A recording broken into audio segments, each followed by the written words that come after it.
வணக்கம். நம்ம சேனலுக்கு தொடர்ந்து ஆதரவளித்துக் கொண்டிருக்கும் நல்ல உள்ளங்களுக்கு நன்றி. தொடர்ச்சியாக ஆதரவு கொடுங்க. அதிரடியாக காயை நவுத்தி ஆரம்பித்து விட்டார் ஐயா ராமதாஸ் அவர்கள். ஜிகே மணி இன்னைக்கு அன்புமணியை பற்றி நான் கூசக்கூடிய செய்கைகள்லாம் அவர் பண்ணியிருக்காருன்னு அவர் ஒரு லிஸ்ட்டை படிக்கிறாரு. தொண்டர்கள் ஆரவாரம். ஏற்கனவே நம்ம சொன்ன மாதிரி தொண்டர்கள் பலம் இல்லைன்னா இவ்வளோ பெரிய பொதுக்குழுவை அவர் கூட்டியிருக்க முடியாது.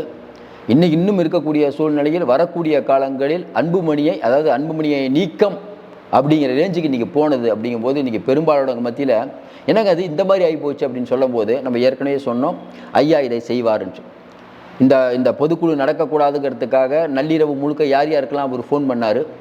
இன்னும் குறிப்பாக சொல்லணுன்னா அன்புமணி இதுவரை செய்த துரோகங்கள் என்ன அப்படின்னு ஒரு பட்டியல் போட்டு மக்கள் தொலைக்காட்சியில் அவர் பண்ணக்கூடிய ஏகப்பட்ட தில்லாலங்கடி வேலைகள், ஏற்கனவே கூட்டணி பேச்சுவார்த்தை நடத்தும் போது ஏகப்பட்ட காந்திகள் பரிமாற்றப்பட்டது, அதெல்லாம் எங்கேயே போனது.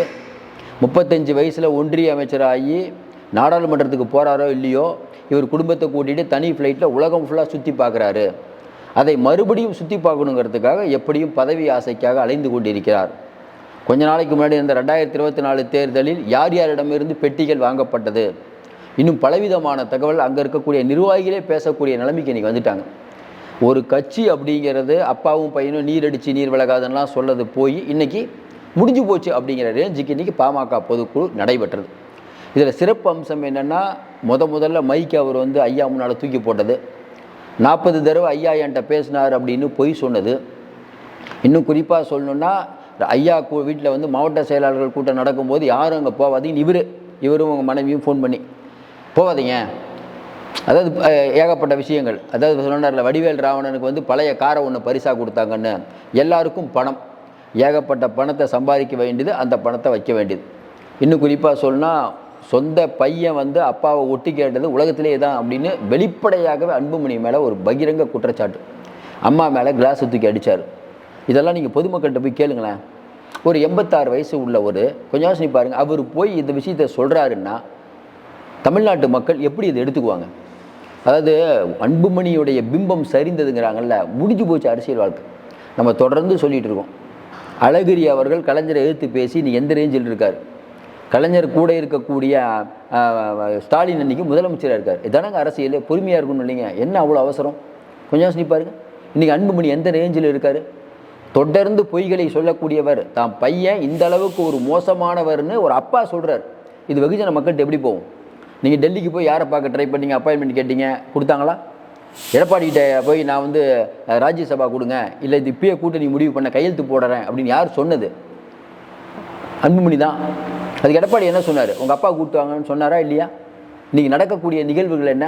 இப்போவும் கூட நடைபயணம் இவரே தன்னிச்சையாக ஆரம்பித்ததாகட்டும், பொதுக்குழுவை தன்னிச்சையாக கூட்டினதாகட்டும், இதெல்லாம் ஜிகே மணி சொல்கிறாரு. அதையும் தாண்டி அன்புமணி அவர்கள் ஐயாவுடைய ஃபோட்டோ மட்டும் வச்சு ஊதிபத்தி மாலை போடாத ஒன்று தான் குறை, மற்ற எல்லா வேலையும் பண்ணிட்டார். இந்த அசிங்கத்தை ஏற்றுக்கவே முடியாது. 8 பேர் கொண்ட அந்த கமிட்டி அமைக்கப்பட்டுள்ளது. அந்த கமிட்டி இன்றைக்கி இவர் மேலே இவ்வளோ புகாரை சொல்கிறாங்க அப்படின்னு அன்புமணியை கட்சி விட்டு தூக்குறாங்க அப்படின்னா எந்த அளவுக்கு இந்த ஒரு பொறுமையை மீறி போயிடுச்சு. ஏற்கனவே நம்ம சொன்ன மாதிரி தேர்தல் ஆணையம் அப்படிங்கிற அமைப்பு இன்றைக்கி யாருக்கு அங்கீகாரம் கொடுக்கும்? ஏங்க பைலா பிரகாரம் தான் கட்சி நடக்கும், கரெக்டுங்களா?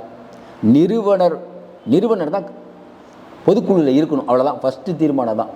நிறுவனர்லாம் எப்படி நீங்கள் பொதுக்குழு கூட்டினீங்க? ஆரம்பமே அடி வாங்குமே. அப்போ எப்படி தேர்தல் ஆணையம் இதுக்கு மாறாக செயல்படும்? இன்னொன்று, மாம்பழம் உங்களுக்கு கிடச்சிருச்சுன்னு பாலு அவர்கள் சொல்கிறார். மாம்பழம் எப்படி சார் கிடைக்கும்? எப்படி கூசாமல் போய் சொல்கிறீங்க? மாம்பழங்கிற ஒரு சின்னமே உங்களுக்கு இருக்காதே.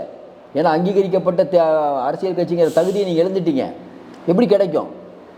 அதாவது தேர்தல் ஆணையம் எங்களுக்கு அங்கீகாரம் கொடுத்து விட்டதுன்னு ஒரு பொய்யான தகவலை கிளப்புறது. இப்படி தொடர்ந்து இன்றைக்கி ஜிகே மணி அவர்கள் புட்டு வச்சிட்டார். ஏன் ஜிகே மணி வாயில சொல்கிறாரு?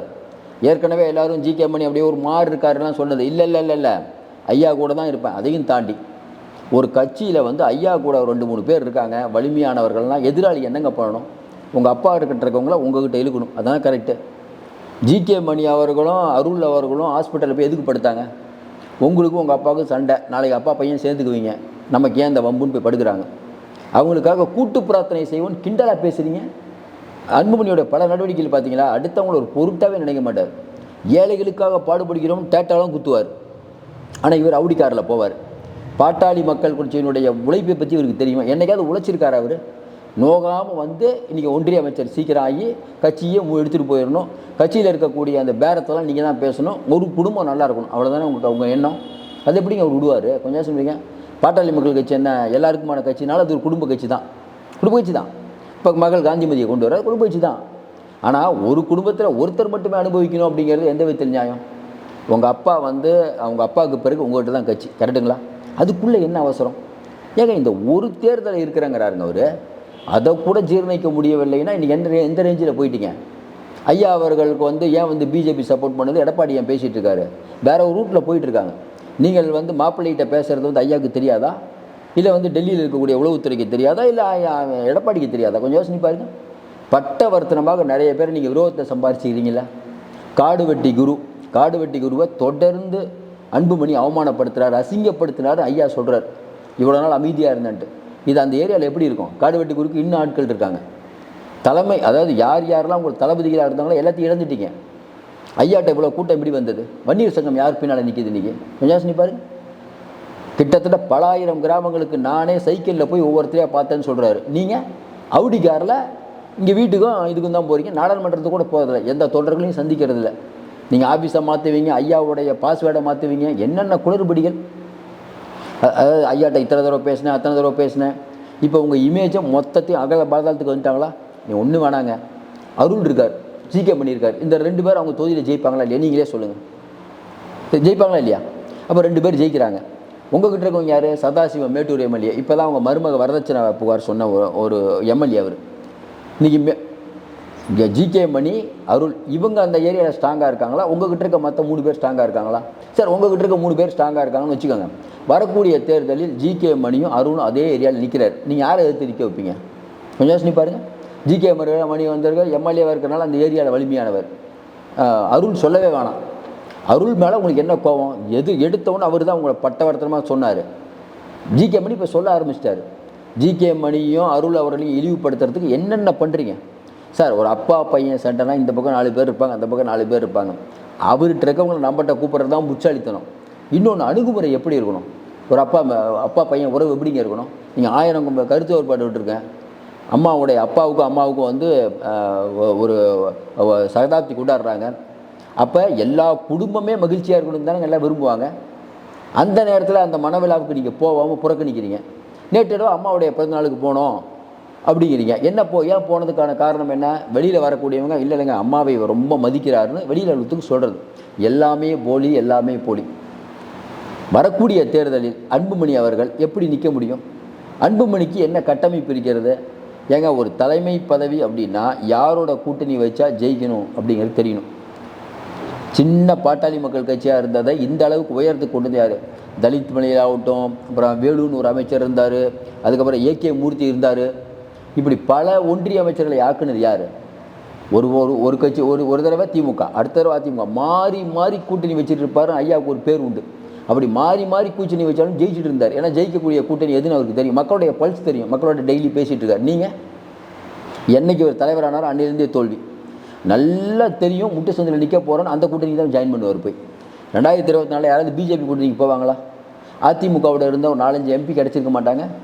உங்களுக்கு எம்பிக்கள் முக்கியமா இல்லை வந்து காந்தி முக்கியமா? காந்தியை தேர்ந்தெடுத்தவர்கிட்ட எப்படிங்க கட்சியை கொடுக்க முடியும்? இன்றைக்கி வந்து பாட்டாளி மக்கள் கட்சியை பற்றி பல விமர்சனங்கள் நமக்கு இருக்குது. ஆனால் ஒரே ஒரு நல்ல விமர்சனம் என்ன? தமிழுக்காக தொடர்ந்து குரல் கொடுப்பார். மக்கள் தொலைக்காட்சி நான் ஆரம்பித்ததுங்க. உண்மையிலே மற்ற எவ்வளோ தொலைக்காட்சி இருக்குது பணம் சம்பாதிக்கிறதுக்கு. மக்கள் தொலைக்காட்சி நீங்கள் நினச்சிருந்தா ஐயா நினச்சிருந்தா சம்பாதிச்சிருக்க முடியுமா? 10ஓட 11 தொலைக்காட்சி. ஏங்க அவர்கிட்ட இருக்கக்கூடிய அதிகாரத்துக்கு ஆட்சியில் பங்கு இருந்தது. எல்லா சேனல்லையும் வந்து ஒளிபரப்பு பண்ணலாம், உடனே சேனல் பெருசாகிரும். அப்படிப்பட்ட சூழ்நிலையில் இன்றைக்கி வந்து அந்த மக்கள் தொலைக்காட்சி அப்படிங்கிற இன்றைக்கும் நேர்மையாக நடத்திட்டு இருக்காருல்ல. இப்போ என்னென்னா மக்கள் தொலைக்காட்சியிலேயே அவரை காட்டக்கூடாது, யாரை? ஐயாவை காட்டக்கூடாது, மக்கள் தொலைக்காட்சி நிர்வாகமே இதாகிடுச்சு அப்படின்னு ஐயா சொல்கிறாரு. அப்போ உங்களை ஒரு முடிவு பண்ணிட்டார். உங்களை பையங்கிற அந்தஸ்தை விட்டு இறங்கிட்டார். என்ன இனிமேல் அன்புமணின்னு போடக்கூடாது, என் ஃபோட்டோவை போடக்கூடாது. இன்றைக்கும் இதையெல்லாம் ஜிகே மணியை வச்சு பேச வச்சு அதாவது ஆரவாரம் பார்த்தீங்கன்னா அவ்வளோ ஆரவாரம். இன்னொன்று, நான் தான் கட்சியை தன் முழுமையான கட்டுப்பாட்டுகள் கொண்டு வந்து விட்டார். 16 குற்றச்சாட்டுகளை நீங்கள் அன்புமணி மேலே இந்த ஒழுங்கு நடவடிக்கை குழு சுமத்திருச்சு. அன்புமணி கட்சி விட்டு தூக்கப்படுகிறார். இப்படிப்பட்ட சூழ்நிலையில் அடுத்து என்ன நடக்கப் போகிறது? நம்ம ஏற்கனவே சொன்ன மாதிரி மாம்பழமும் இவருக்கு கிடைக்க போகிறதில்ல. தேர்தல் ஆணையம் யார் பின்னால் இருக்குங்கிறது இன்னும் வரக்கூடிய காலத்தில் தெரியும். ஆனாலும் ஐயாவுக்கு ஒன்றும் இல்லை, ஆனால் இன்னும் உங்களுக்கு வயசு இருக்குது, கட்சி போயிடுச்சே. ஐயா தரப்பில் ஒரு 3-4 எம்எல்ஏ வரக்கூடிய தேர்தலில் வந்துட்டாங்கன்னா அவங்களோட ஏற்று நீங்கள் எப்படி போராடுவீங்க? கொஞ்சம் யோசனை பாருங்க. அப்போ இனிமேல் வந்து பாமக 1 பாமக 2 தான். ஒன்றா இருந்த பாமக எப்படி இருக்குது, பாமக 1 பாமக 2ன்னு எப்படி இருக்குது? கொஞ்சம் யோசனை பாருங்க. நீங்களே எதிரியை வாங்க வாங்க வாங்கன்னு வர வைக்கிறீங்க. ஜிகே மணிலாம் உங்களுக்கு எதிரியாக இல்லை, அவரை நீங்கள் எதிரியாக்குறீங்க. அவருடைய பையனை வந்து நீங்கள் எந்த அளவுக்கு அசிங்கப்படுத்துனீங்கன்னு ஐயா இன்றைக்கி சொல்லிட்டாரு. அப்போ தொடர்ச்சியாக அன்புமணி அவர்கள் ஒரு அதாவது என்னென்னா இவர் வந்து சொகுசாக இருக்கணும் அப்படிங்கிறதுக்காக நான் இன்னொன்றுங்க எல்லாத்தையும் தாண்டி போவோம். என்னென்னா வக்பு வாரிய சட்டத்துக்கு இங்கே இருக்க எல்லாருமே இந்த எடப்பாடி பழனிசாமி பிஜேபியோட கூட்டணி வச்சு அவர் எடுத்து ஓட்டு போடுறாரு. நீங்கள் இன்றைக்கி சபைக்கே போடுற ஏன் போல யாரை அஞ்சு நடுங்குறீங்க? ஆனால் உங்களுக்கு எம்பி பதவி மட்டும் வேணும். எம்பி பதவி கொடுப்பாங்களாம், இவருக்கு அவைக்கே போக மாட்டாராம். பார்த்து அவர் கூட இருக்கவங்களுக்குலாம் கொஞ்சமாவது இது வேணாங்க. என்னங்க நினச்சிட்டு இருக்காங்க சில பேர்? அன்புமணி ஐயா வாழ்க, என்ன ஐயா வாழ்க, யார் உண்மையிலே ஐயா? கொஞ்சம் யோசனை பாருங்கள். அன்புமணி அவர்கள் இது வரைக்கும் தமிழ்நாட்டுக்காக என்ன பங்காளி? நாடாளுமன்றத்துலேயும் நீங்கள் பேசுகிறதில்ல, புவர் அட்டண்டன்ஸு கேட்டால் அவங்க பொண்ணுங்களே சிரிக்கிறாங்க. அப்பா வந்து நாடாளுமன்றத்துக்கு போகிறதே இதெல்லாம் உங்களுக்கு கிரெடிட்டா? கேட்டால் 108 ஆம்புலன்ஸை கொண்டு வந்தேன், அதை கொண்டு வந்தேன், என்ன மாதிரி ஒரு படிப்பாளியா? இல்லை, இதான் நீங்கள் படித்ததா? அடுத்தவங்களை மதிக்கணும் சார். உங்கள் அப்பாவை பார்க்க வராங்க, அவங்க யாரும் பார்க்கக்கூடாதுன்னு நீங்கள் சொல்லுங்கள். பையன் பண்ணுற வேலையாக அதெல்லாம் உங்கள் அப்பாவோட தான் இந்த இடத்துக்கு இருக்கீங்க. இல்லை என்ன பண்ணிகிட்டு இருப்பீங்க? ஒரு ஹாஸ்பிட்டலில் வந்து டாக்டராக இருந்திருப்பீங்க, அவ்வளோதான் இருந்திருப்பீங்க. ஒரு சின்ன ஒரு காரில் போயிட்டு இருப்பீங்க. நீங்கள் அவுடி காரில் போகிறது கூட பல கோடி சொத்துக்கள் இருக்குது. எப்படி உலகம் முழுக்க உங்களுக்கு சொத்துக்கள் இருக்குது? எப்படி? இதெல்லாம் யாருக்கு காரணம்? நன்றி இருக்கணுங்க. சொந்த அப்பாவிட்டே இந்த மாதிரி சண்டை போட்டு நன்றி மறந்தவரெலாம் நீங்கள் எவ்வளோ அரசியல் கட்சி தலைவராகலாம் சார், அப்பாவெல்லாம் நீங்கள் வந்து இந்த மாதிரிலாம் பண்ணிங்கன்னா காலம் உங்களை மன்னிக்காது. எந்த அளவுக்கு அன்னை முக்கியமோ அந்த அளவுக்கு தந்தையும் முக்கியம். தந்தை சொல் மிக்க மந்திரம் இல்லைம்பாங்க. இன்றைக்கி தந்தையை எந்த அளவுக்கு நீங்கள் கேவலப்படுத்துறீங்க போது கண்டிப்பாக வரலாறு மட்டும் இல்லை, எதுவுமே உங்களை மதிக்காது. எழுதி வைத்துக் கொள்ளுங்கள். நீங்கள் ஐயாவுடைய செயல்பாடு சூப்பர். நம்ம ஏற்கனவே சொன்னதான் பக்காவாக பண்ணியிருக்காரு. எழுதி வைத்துக் கொள்ளுங்கள். வரக்கூடிய காலங்கள் அன்புமணியிலிருந்து எவ்வளோ பேர் இன்றைக்கி ஓடி வருவாங்க பாருங்கள். இனிமேல் பார்ப்பாங்கல்ல, ஐயோ யார் கை உங்க தான் ஓடி வந்துடுவாங்க. சார் இவங்கெல்லாம் யார் சார்? இவங்கெல்லாம் போனவங்களாம் யார்? பதவிக்காக தானே போகிறாங்க, எல்லா கட்சியிலும் பதவிக்காக தான் இருப்பாங்க. பார்த்துக்கிட்டே இருக்க வேண்டியதான். அன்புமணி தான் எதிர்காலம் நினச்சிட்டு இருந்தாங்க. ஐயோ இங்கே வேகமாக ஐயா வளர்றதை பார்த்துட்டு ஐயோ இங்கே ஓடி வந்துடுவோம். நிறைய பேர் ஓடி வருவார்கள். காலம் இன்னும் இருக்கிறது, பொறுத்திருந்து பார்ப்போம். நிறைய அண்மை தகவல் தொடர்ந்து சொல்லிட்டு இருக்கோம். மீண்டும் ஆதரவு கொடுங்கள், சப்ஸ்கிரைப் பண்ணி பார்த்து ஊக்கம் கொடுங்கள். நன்றி, வணக்கம்.